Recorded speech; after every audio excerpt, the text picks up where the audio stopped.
Towards the end, the book of inspiration goes further ahead to say that if you are pure and gentle like a lamb, you are non resistant and docile, and you try to obtain great knowledge, and you feed on herbs, fruits, and cereals, your blood will become pure and cool and will be charged with the food for the spirit also. So it will grow in peace, harmony, and love. But if you will be like a carnivorous beast, then you shall feed on flesh and fish, and your blood shall be hot in the spirit, and the spirit shall be stirred with passion, anger, contention, tattling, war, jealousy, and love for vengeance. If we observe all kind of different cultures all around us, we will be left in no doubt as to what has been said in OSP, and especially in this book of inspiration is absolutely true and correct in today's world. We see all the carnivorous animals are very, very aggressive, and we see that the herbivorous animals like sheep and cows and goats, they are not aggressive, they are peace loving, and they will subsist on whatever they are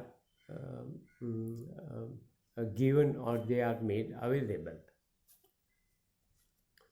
From your own blood is your spirit nourished and nurtured according to what your blood contains. Cosmon, which is the present day age, is the age in which inspiration for vegetarian food is given to man.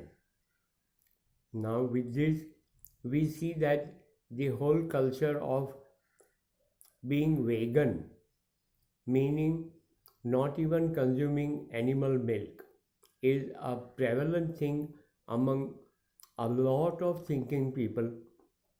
Even people who used to be totally non-vegetarian by themselves have switched over to vegetarian diet, which means fruits, vegetables, leaves, etc., and not even milk, because the origin is animal, and because it is animal, it is not consistent with the thought of vegetarian food, because the origin of the origin of milk is animal.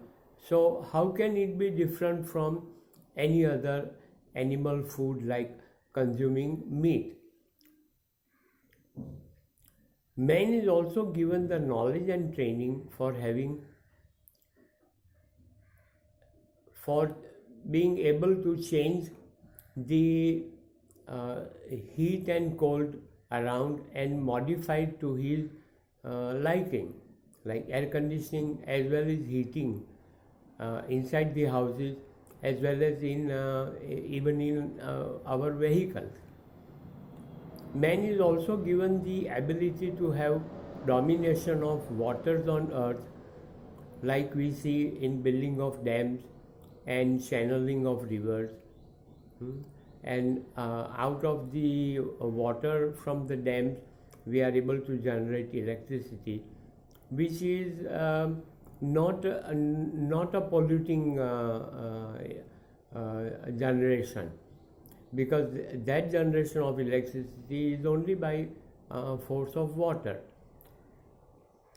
Man is also given the ability of dominating in the air by designing of flying machines, aircrafts, space vehicles, etc., so that now our astronauts have started visiting other planets as well as the moon.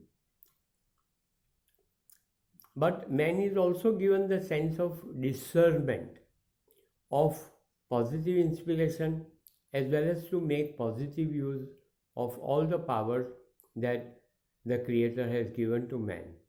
Hence, it is a man's responsibility to make good use of his power for good of all human beings. This is the concept where OSP has elsewhere mentioned of shunning of all violence, all wars, because that is a negative characteristic. Who gives us the power to take somebody else's life, be it animal or be it man? And for anybody who takes life, the natural justice would prevail. That is what our intelligence goes further ahead and tell us. In the book of Jehovah's Kingdom on Earth, towards the end, it has been mentioned that when small communes in a vicinity of about 3,000 people living in a commune, they have no written laws and they don't have to make any promises. Everybody keeps on doing his work. So the whole commune works as one commune. With this kind of a small development, the trading between the communes is by barter system of exchanging. And towards the end of the book of Jehovah's Kingdom on Earth, it has been mentioned that there are no armies. All armies would be disbanded, because if you take a deeper look into it, an army is full of people who are paid to do a job, and they have to play with their own lives. So who is the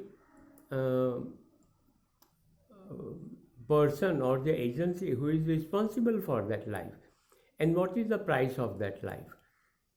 The whole concept of being at wars is totally against the Creator creating all men as equal. So there is no equality.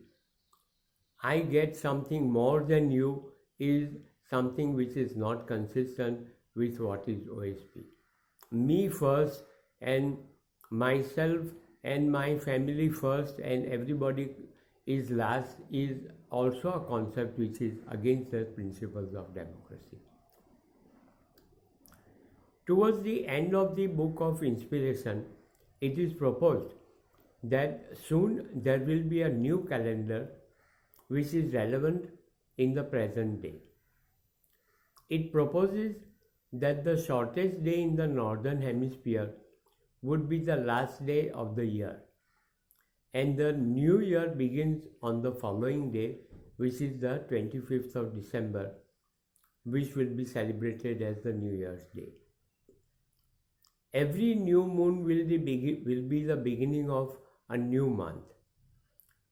The days of the month will have less significance in the world trade, because according to the mechanism of the number of days of the new year, the new year will be the names of the months may not tally or will not tally with the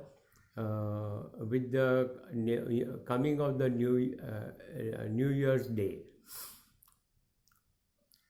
A list of some auspicious days has also been given, and those auspicious days are dependent on the movement of Earth and the Sun. So towards the end it says that when you put away all unclean thoughts and all selfish desires and seek to obtain wisdom and to learn how best to help your fellow men, God, Creator's angels of light and wisdom are made to come to help us out by virtue of their presence, which we cannot realize. They inspire our souls in light of the Creator to realize our good works. Thank you.